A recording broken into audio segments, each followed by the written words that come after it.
listening to Real Love, Real Stories. And this, my friend, is a podcast to share love stories and also get tips on building meaningful relationships in all aspects of your life. This is your girl, Kanu. I'm the host and producer of the show, and I'm a therapist by training turned love guru. I am so thrilled that you have tuned in because without you, this wouldn't be so fun. So here is another great episode. Enjoy. Hello, and welcome to Real Love, Real Stories. This is your girl, Kanu, coming to you with, guess what? Episode 100. What? Oh my God, I am so excited and I'm so grateful. I mean, seriously, I don't know what I thought when I started this podcast, whether I thought I was going to end at like 50 or whatever. I'm not sure. But I just find myself just bursting with like gratitude and excitement of reaching this very epic milestone on this podcast journey. Episode 100, you guys.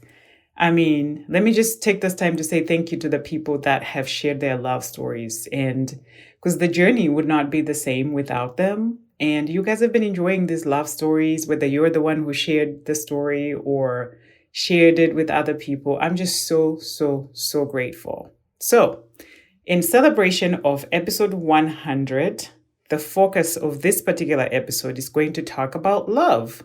So, I don't think I've actually taken a deeper dive into what love is. And I know I've shared the love stories. But what is love? The podcast name is Real Love, Real Stories. So today we'll be talking about what love is. And also, what did love look like for you and me as a child? And how has that sort of changed over the years to now being an adult? And if you know me, you know that I love crowdsourcing. So I got some responses from a few people that I'll be sharing with you along in this episode as we go. So, my friend, are you ready? Let's dive right in. Looking for top-notch talent to take your company to the next level? Look no further than Candle Consulting Group, the premier recruiting company that specializes in finding the best and brightest professionals for our clients. At Candle Consulting Group, we understand that the success of your business depends on the quality of your team. That's why we're committed to finding the perfect candidates to fill your open positions. With our extensive network and proven recruitment strategies, we have a track record of placing top-performing professionals in a variety of industries. We work closely with our clients to understand their unique needs and company culture, allowing us to identify candidates who not only have the right skills and experience, but also fit seamlessly into your team. We pride ourselves on our personalized approach to recruitment, taking the time to get to know both our clients and candidates on a deeper level. So if you're looking for the best and brightest talent to join your team, trust the experts at Candle Consulting Group. Contact us today to learn more about our recruitment services and how we can help take your business to the next level. CandleConsulting.net. So love can be defined in many ways, and it can take many forms and manifest itself in different aspects of our life. And at its core, though, love is very complex. It's a very complex emotion that involves a deep affection, fondness, and attachment towards someone or something. But in particular, we're talking about towards someone, so romantic love. It can also be characterized by feelings of like warmth, tenderness, care, concern for another person, as well as a desire to support them, to be close to them. Love, my friends, love can bring joy, happiness, and a sense of fulfillment, if done right, that is. But if not, it can also be very challenging, as we know. So many things, bad things have actually stemmed out of love. So it can be very challenging and require work, compromise, and sacrifice. So love is a complex and multifaceted emotion that is shaped by a variety of factors. So I'm going to be sharing from my perspective and what I have also been learning about love, how it shapes us from being children. So I'll be breaking them down and sharing my own personal stories in there, and also incorporating some of those responses that I talked about, other people have shared. So as a woman, as a little girl, actually, let me go back a little bit. As a little girl who grew up in a Christian household, I grew up knowing love from like a biblical perspective, and understanding that the Bible describes romantic love in various ways, using different words and metaphors to express the beauty and the depth of this type of love. Now, mind you, as a kid, I knew, but I wasn't like paying attention to it. But, I think it was sort of embedded in my brain. So I grew up knowing love is passion, as seen in the Song of Solomon, where he talks about my beloved is like a gazelle, or, and which, by the way, the book of Song of Solomon is dedicated to celebrating romantic love. And the Bible also talks about love as being a sacrifice. Apostle Paul tells husbands, love your wives, just like Christ loved the church and gave himself up for her. The Bible also talks about love as being a gift. It's a gift from God that we are to enjoy life with our husbands and wives, whom we love, and also not forgetting the single person, that in your singleness, this is still a gift from God while you're waiting for your husband or while you're waiting for your wife. This is a time for you to serve, to reflect, and focus on your personal growth and development, so that when you meet that person that you're supposed to be with, you are 100% whole. So overall, the Bible teaches us that romantic love is beautiful and a very important aspect of life, but it should be pursued within the context of committed, sacrificial, and God-honoring relationships. And of course, I'm speaking to my Christian friends. It might be different for you in whatever your belief system is. So I promised you that I'll be sharing what people say. And now let's hear from Tanner and Lauren. I'm Lauren. And I'm Tanner. To me, love is loyalty to the person that you're choosing to love. Because I think there's a lot of times where you feel really close to them and you feel the love, but sometimes it's harder and sometimes it's painful. And I think that's a lot of ways reflects how Christ loves the church. And even in the moments where it's difficult, there's a self-sacrificial form of love. And I believe that that's what Jesus shows us and what we're called to as Christians. Yeah, I would say the same. I feel like growing up, you think like love is like a feeling or kind of just something you obligatorily have to do. And I think as I've gotten older, it's really like a choice. My dad says feelings are like gas, they'll come and pass. So actually choosing to love someone in that moment, I think the way that Christ loves, like humbling humility, it's really just have to love each other selflessly and putting the other's needs above yours. So yeah, so that's what love that's is. what love is.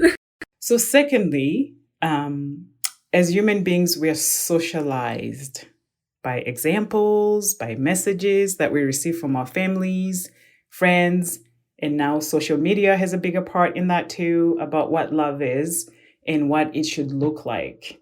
And that can impact how we see it and how we view it, right?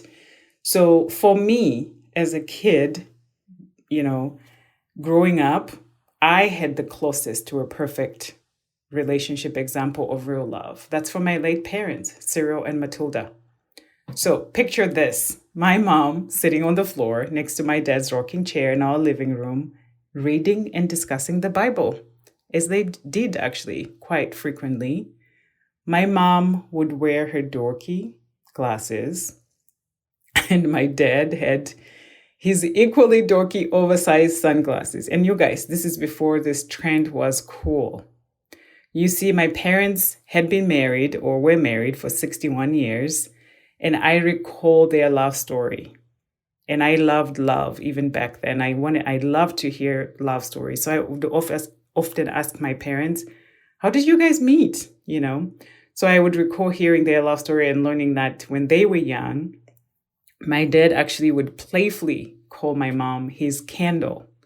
So, as we all know, candles can provide light, they can enhance the atmosphere, they make the room smell good, and even provide some stress relief. So, that is what my mom was to my dad. And he continued to call her his candle for the whole 61 years of their marriage. So, hearing my dad explain why he used this term of endearment always put a smile on my face. You see, according to my dad, my mom had the brightest smile that literally would shine in a room she walked in. And actually, as a kid and even as an adult, I remembered my mom still having that beautiful, beautiful smile. And as I reflected on my parents' love story and relationship, I actually don't recall ever seeing or hearing my parents argue. I also don't ever recall hearing either of them talk negatively about each other, like the other couples do sometimes. And so to me, they had the closest to a perfect relationship, a till death do us part kind of relationship.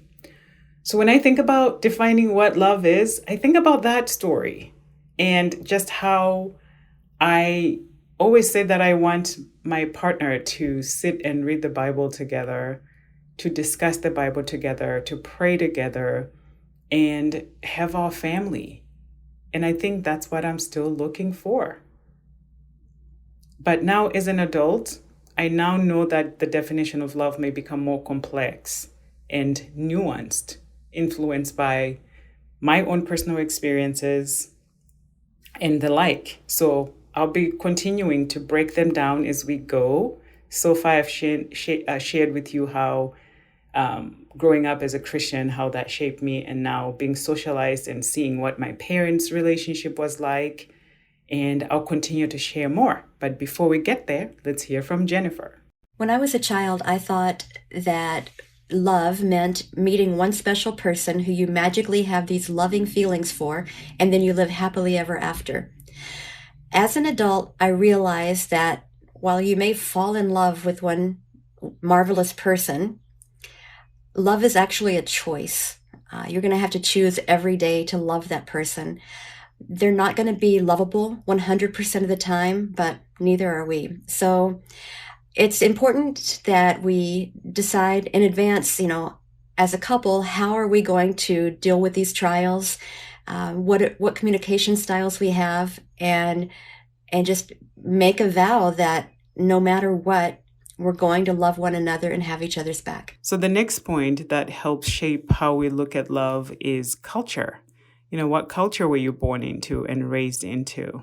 So when I think about the Western cultures and what I researched and found is that romantic love is often viewed as the pinnacle of human experience. And the individuals are expected to find a romantic partner who will complete them. This idea is reflected in the popular media, such as like movies, music, literature, and which often portray love as a passionate and all-consuming force. And then in contrast, in some Eastern cultures, they prioritize the respect and honoring of parents and tradition.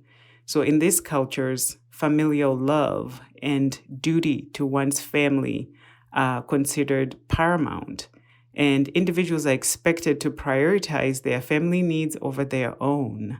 Like I think about arranged marriages in this case. And then in other cultures, such as those in Africa, romantic love is viewed as a very private matter, and public displays of affection are often frowned upon.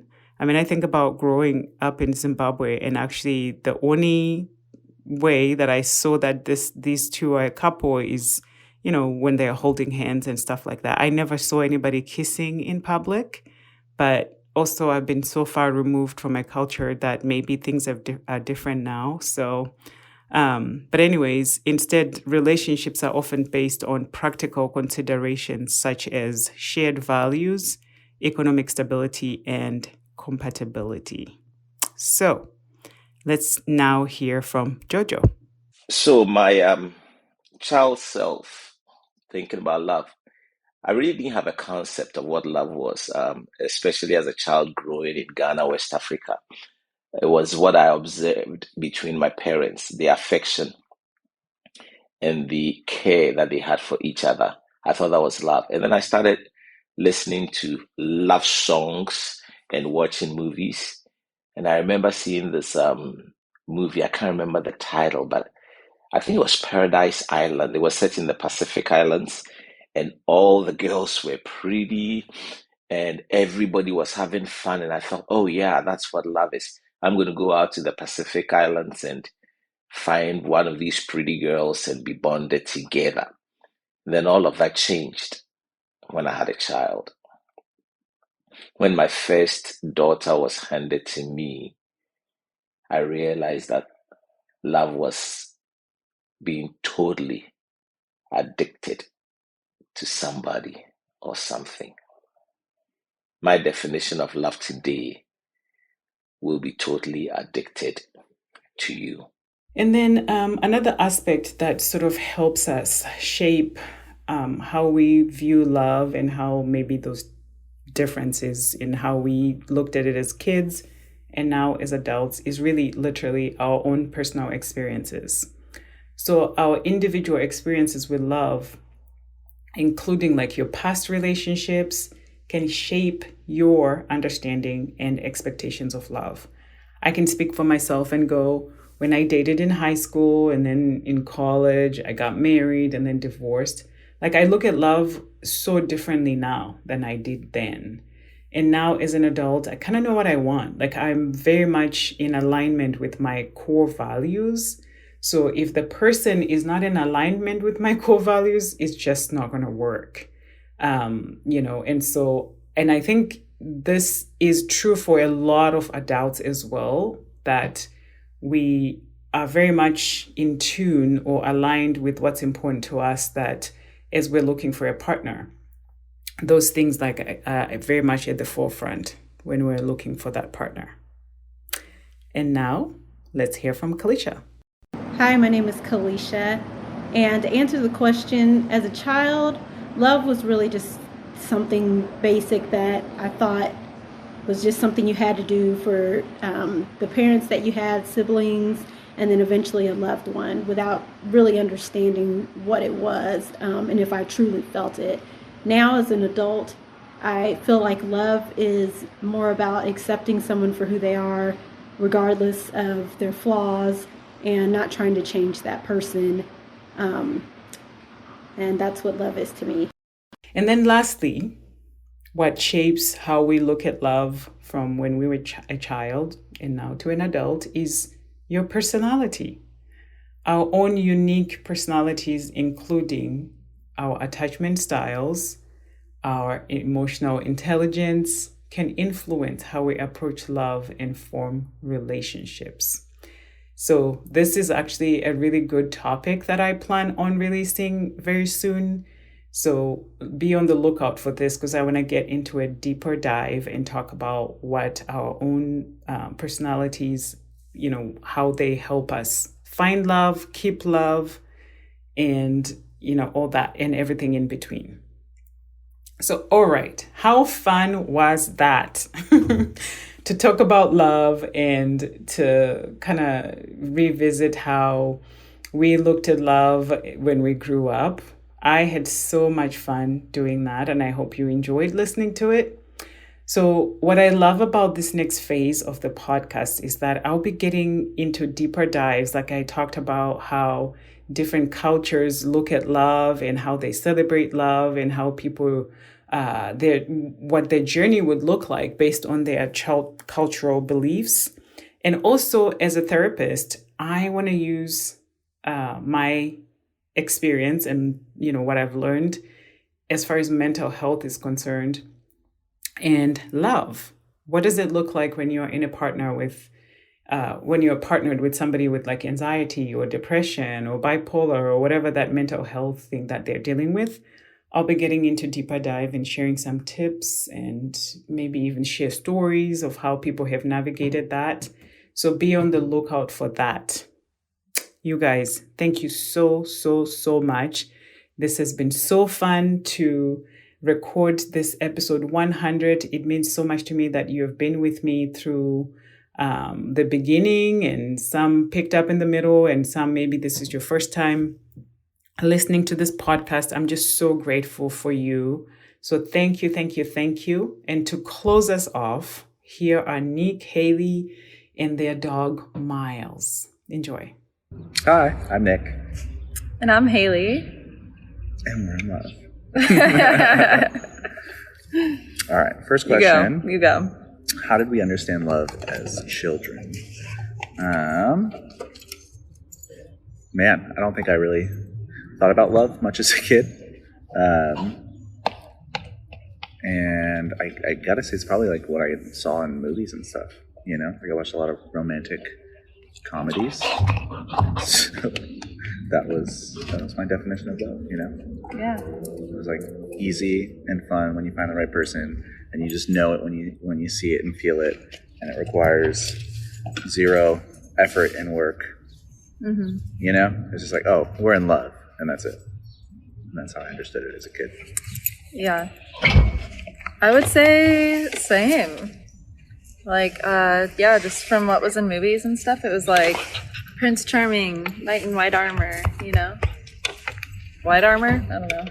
Shining. Whatever. Shining, white armor, whatever. But yeah, it was like, wow, we're going to solve all my problems. And that, you know, that was my understanding of it as a child. It changed once I started to dip my toes into the pool of love, you might say, and realized that's really not the case. If anything, it gives you more problems sometimes, or it makes you face all your problems that you might be not able to see on your own. So that's your new definition? No, that's how it's changed. Gotcha. So we say what we thought of it as children, how it changed us. So how would you define love now then? How would I define love now? I would define love now as more of a verb and something that you choose to do every day. So yeah, it's not something that's going to solve all your problems. It's a choice that you make every day to be mindful and willing to grow and open to, I guess just grow and heal. I think that I have a very similar one. I really like that you said it's a choice. I think that that's a really important definition of love now. That it's not like this innate chemical thing, you know, that I think really is just chemistry that we often confuse for love, but that actual love is a choice. You know, you're choosing your partner every single day. And I agree that I think really how I would define love is kind of like working together to build a container where we can work through our traumas and our past experiences and our childhood, and work through those triggers in a way that's like safe and productive, and in a way that we couldn't do on our own, you know? So of course there's therapy and things like that, but there's something to the vulnerability required to build intimacy in love. That just is like, it's inevitable that you're going to have all of those things come out. And so really love then is like, how do we build a partnership where we can hold each other's triggers and vulnerabilities in a way that like allows us to work through them gracefully. Oh, that was perfect. Yeah, and that's my modern definition of love. I love it. Beautiful. Well, there you go, folks. Thanks You heard it here. Thanks for asking. Thanks for asking. Look at you, my friend. You made it all the way to the end. I'm so grateful. So the fact that you did make it all the way to the end, that means you liked this episode. So go ahead and be a hero. Send it to 3 people.